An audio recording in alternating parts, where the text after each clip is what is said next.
Several people, let me say several lawyers, because according to the IEBC Act, there is a qualification for one to be the chair of the IEBC. The qualification is just simple, that you have to have the qualification to be a judge of the High Court, of the Supreme Court.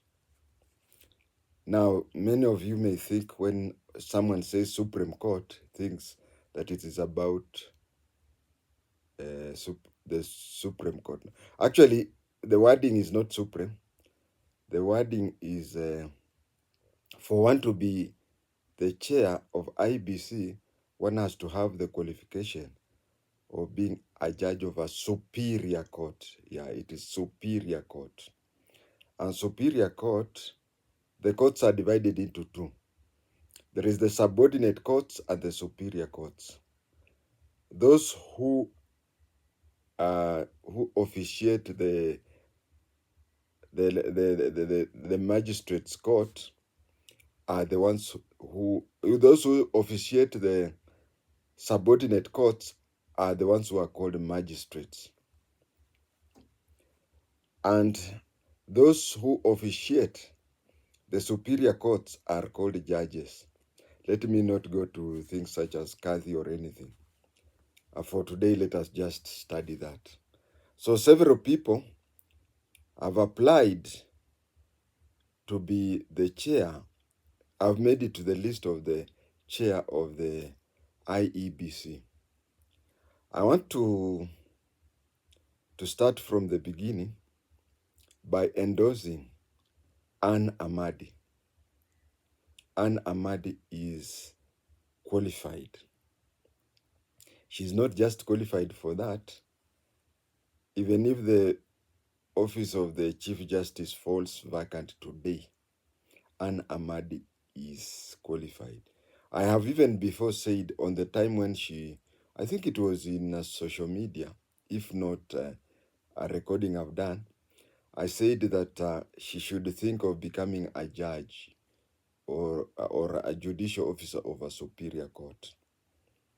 If you look at the shortlist, she's the most qualified person for that. I'm avoiding using the word overqualified. I want also to tell those who do the vetting, up to the president, immediately after the vetting people have cleared, they are supposed to give the president 3 names. They are supposed to give the president 3 names with a view of him appointing one. I want to advise the president that do not appoint somebody, of the 3 names you are given, do not appoint somebody whom you think is meek, whom you think you can direct, let the best person win. And for this case, the best person is AMADDI. In Kenya, we have history of people pushing for somebody to be in a position of authority, believing that once that person is in office, he will remember you and he will do favorable decisions in your side. Of the several handshakes that Raila has with various presidents, it is only Jomo Kenyatta that Raila has not had a handshake with. All the presidents he has had a handshake with, including Ochuka. In some of the cases where Raila has had handshakes, he has influenced people to be placed in position. That is why you find that we have Isaac Ahmed. Is it called Hassan Isaac? Yeah. Isaac was an official of ODM. So Raila pushed behind the scenes for him to be the chair of IEBC. Towards the end, Raila regretted more than anybody else or everybody else combined. Chebukati, who is being buried today, he was a politician. He contested on an ODM seat. You see, who is regretting? ODM party is regretting Chebukati more than anybody else. I also want to tell the selection committee, or those who are somehow connected to the selection of the chair and other commissioners, I would request you to disqualify anybody who has ever contested a political seat.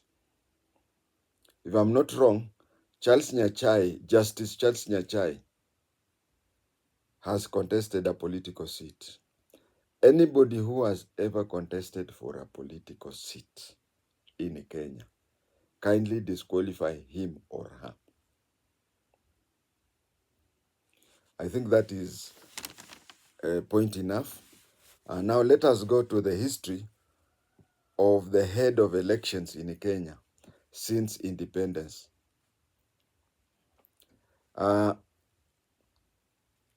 Before 1992,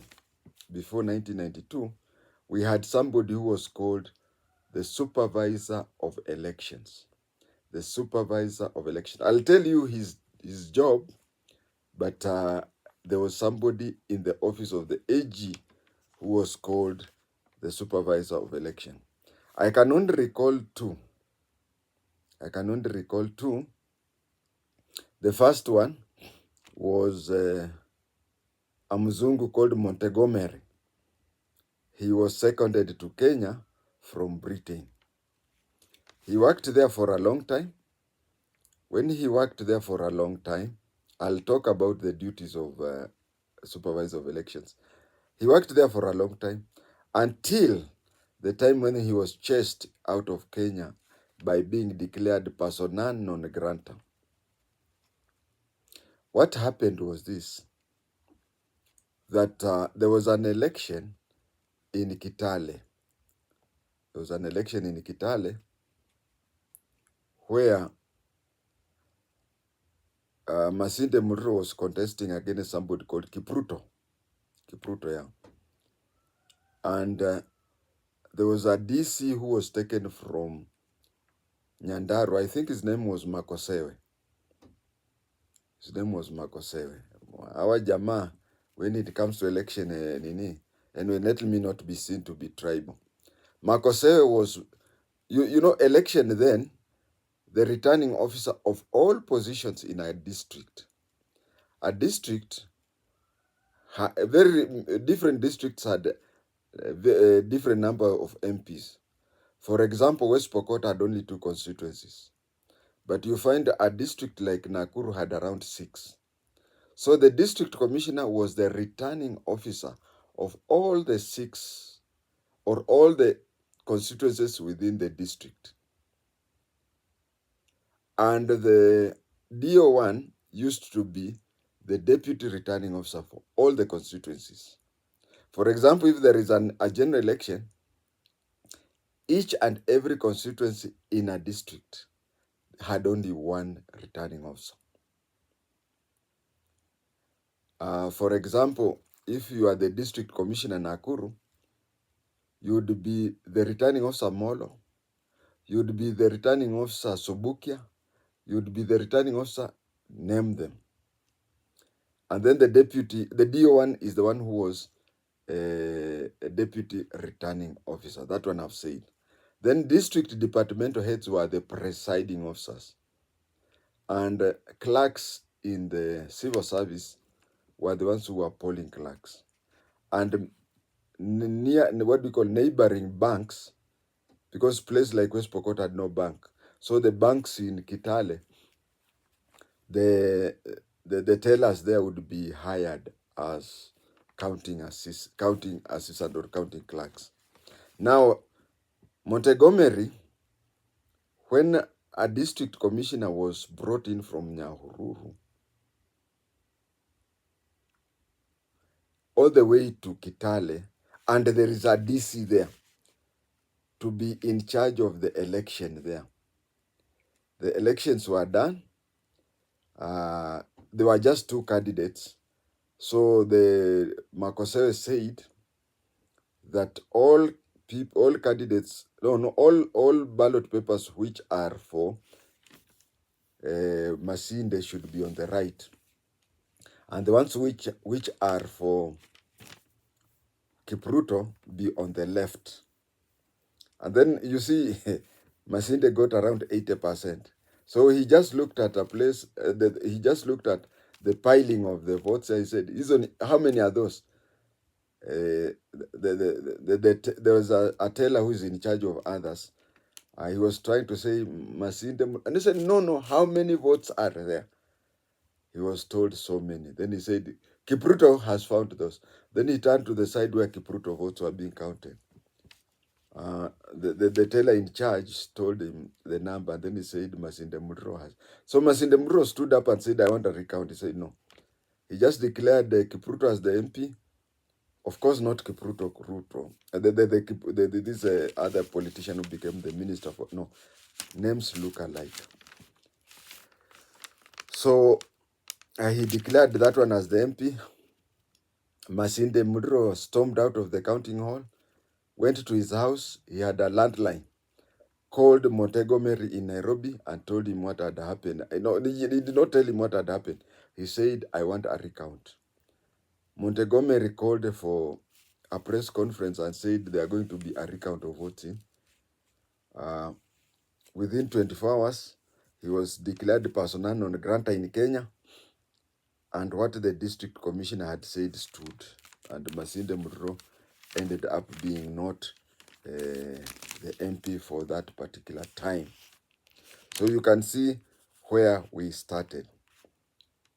After he was chased, I saw an advertisement in the newspaper where they were saying that the position of supervisor of him, he was appointed an expatriate from Britain, but then they announced for a replacement through an advertisement. I remember them saying that he should be whoever is appointed should be a serving or a former civil servant of the rank of superintendent of police or above. So Akisi called Nyarangi. I don't know how it came. I don't know whether, those days, we don't know whether 10 people applied or anything. It was just advertised that Nyarangi had been made the supervisor of election. It went on that way until 1992. In 1992, Moi appointed retired Justice Chesoni, a former judge of the Court of Appeal. He appointed him and several other people as commissioners of the Electoral Commission of Kenya, ECK. Well, Chesoni had issues. Where Chesoni's personal weakness was one. He liked gambling. He liked gambling, and somehow he had I don't really know exact thing that happened, but he had been declared bankrupt. And when you are bankrupt, you are declared by court to be bankrupt. You cannot contest for any seat. Many people asked Chesoni whether the Bankruptcy Act has when the court declares you bankrupt, you have to clear with the bank, and then you go back to the court for it to cancel the bankruptcy. So Chesoni, when asked to talk about the bankruptcy, he said everything was all the paperwork was okay. He never, although there were rumors that Moi gave him money to go and pay whatever, it is unsubstantiated, but also again, he never proved that his bankruptcy has been overturned. One thing people do not know about Chesoni, and one thing I want to tell people, I've talked to various social places and I'll continue saying, one thing people do not know about Chesoni is Chesoni sat down with experts who advised him. Those experts were accountants, those experts were legal people, those experts were everything. They sat down and initiated this, what we call audit trail that is there even today. This thing you hear about servers, this thing you hear about Form 16A, these things you hear about everything. It is Chesoni with a group of experts from various fields.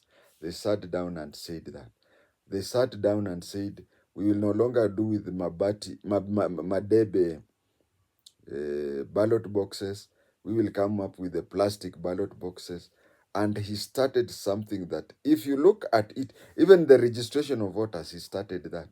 It is only, again in 1997, he came up better by computerizing the registration of voters and thereby having it, I'm still saying that he is somebody who, he is somebody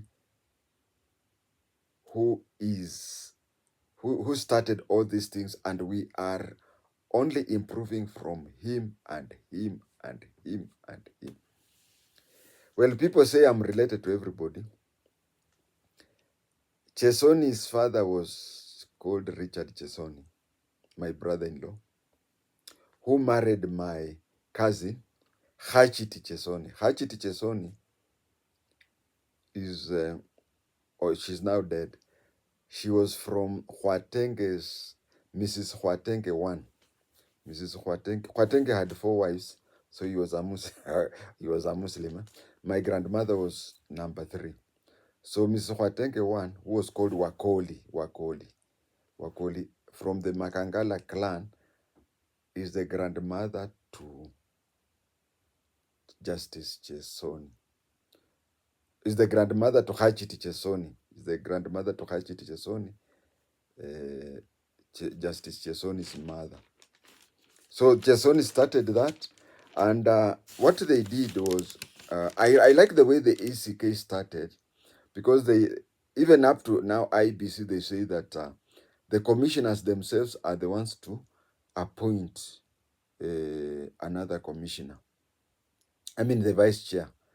That one started with ECK. So the first vice chair was a former magistrate called Mwadhani Mbaka. Now, when he completed his term, it was never renewed, and nobody has ever said why his nini was never renewed. The second vice chair was Kivyutu. When Mwadhani Mbaka's term ended, Kivyutu was elected by other commissioners to be the vice chair. Kivyutu was a long-time serving magistrate, and the bad thing about Kivyutu is that he was a former MP for Parklands, which today is Westlands. So that is why I'm saying that the selection committee now should not have anybody who has political background, and that is how AMADDI fits the position, like Pete na Mosapi, as Lady Ngala say, Chanda na Pete. Kivyutu was the vice chair until Chesoni was appointed the Chief Justice. Under the laws then, the president would appoint anybody as a Chief Justice, not like today where we have, what do you call, competition. I also want to say something there before I go to Kivyutu being the chair. I want also to say that this, and I hope the president gets the message, that if he's given 3 people and he chooses somebody whom he thinks will suit his purpose, he should remember Maraga. Maraga is somebody who did not even stand a chance. But because of his background of being somebody humble and whatever, they chose him not knowing that in Kenya we have two tribes. Hey, Mukisi and Mumeru, when they decided to be unreasonable, I said when they decided to be unreasonable. And I'm sure Uhuru and Ruto must have regretted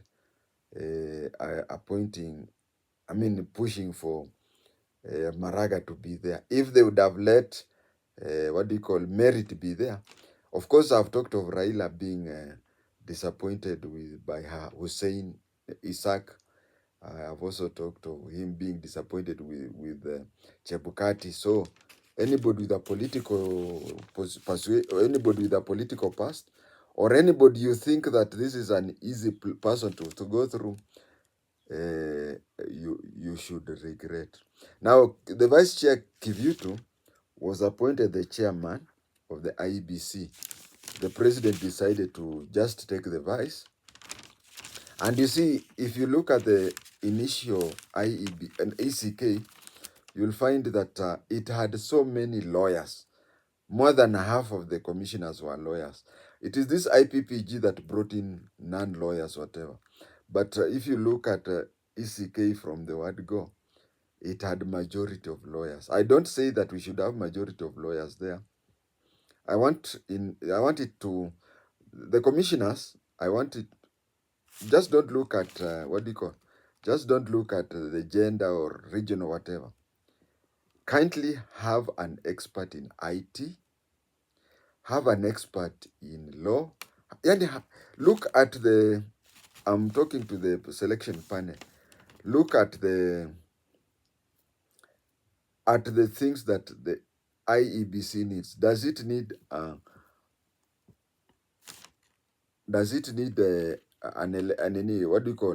an ICT expert?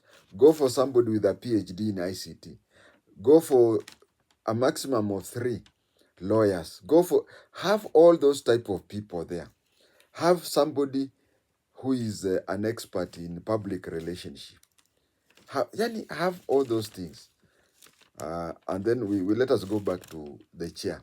Now, Kivutu, who was the vice, was made the chair.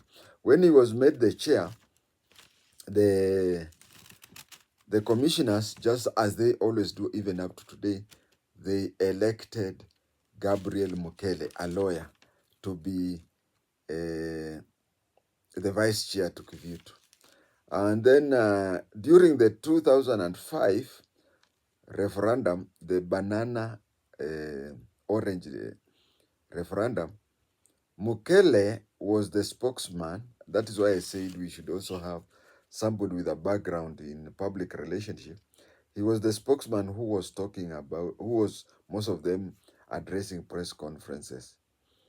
And when the results came out and Orange had won, they had carried the day over banana, Mukele called a press conference and said that for an election official, it doesn't matter who won.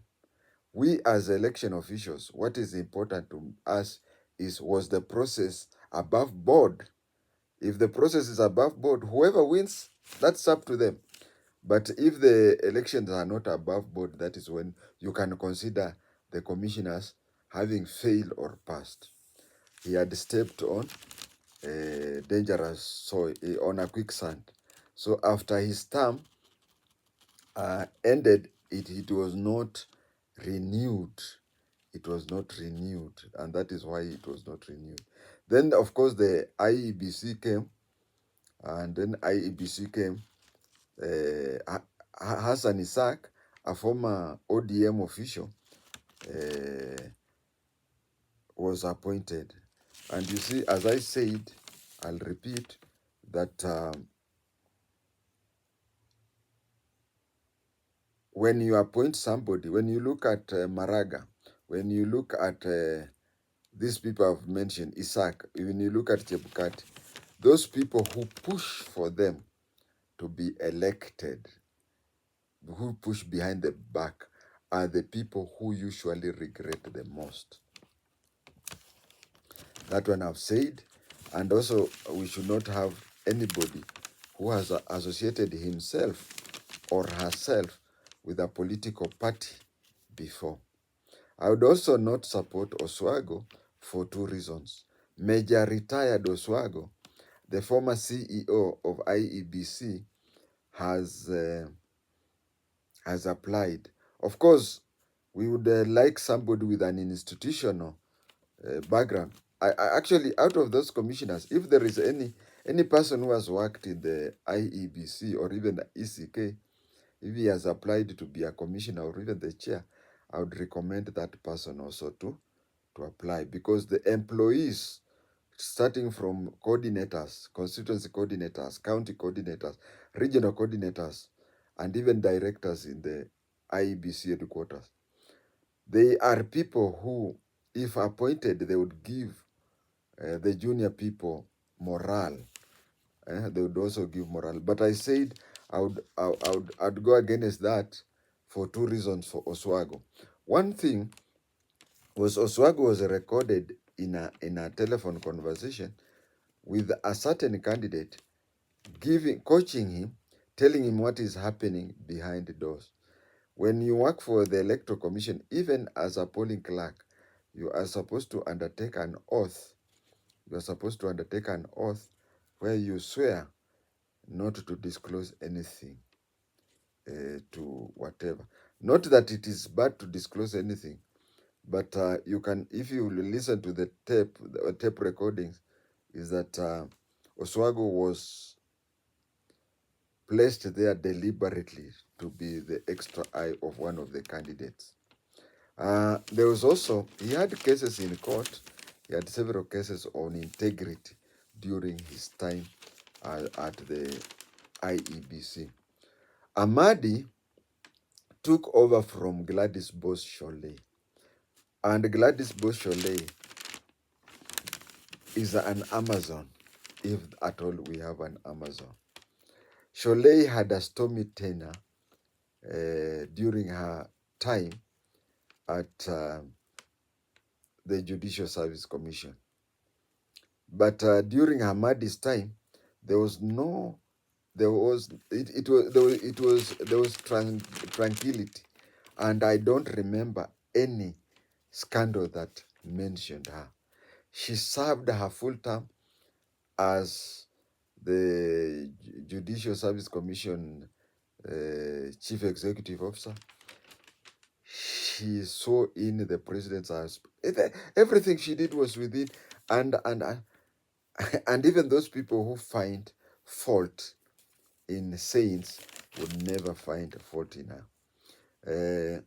She served under various chief justices, and no chief justice ever complained about her. I'm looking at her. You know, when they say that when you want to stay in peace, prepare for war. We would wish that the next election we don't have people disputing it and whatever. But if you look at election disputes in Kenya, it has one thing in common. If our elections don't go the way against Yule Jama, there has always been contesting of the election. And all elections that he has approved, we have had it through. I would advise him to contest the presidency in future, leave alone even 2027. But so long as he's breathing, he will always want to appear on the ballot paper. But I'm trying to see myself, I'm trying to see the country where we are going to have tension. Where we are going to have tension, if I want to say about the tension, I'm looking at the tension of 2007. You remember at when Mother Karua was there, and Kina Orengo were there, and Kina Wateva were there. Everybody was there except Kwatenge. Look at that tension. Now look at the tension that, for lack of a better example, because hapo katikati there were always tension, but the two most tense moments, I would say the 2007 and the recent Chebukati bombers. I'm looking at everybody there who has applied to be the chair. I am very much convinced that AMADDI can really take care of that. If we have ladies applying for positions like AMADDI, we men, we are going to have problems. We are soon going to have demonstrations where we are going to talk about gender equality or the rule of three. If ladies like AMADDI can come out and take all the positions, I'm sure. Hey, by the way, I'm sure I'll be on the front line saying, tunataka haki yetu. I don't know her personally, but I wish her well. Thank you and God bless you.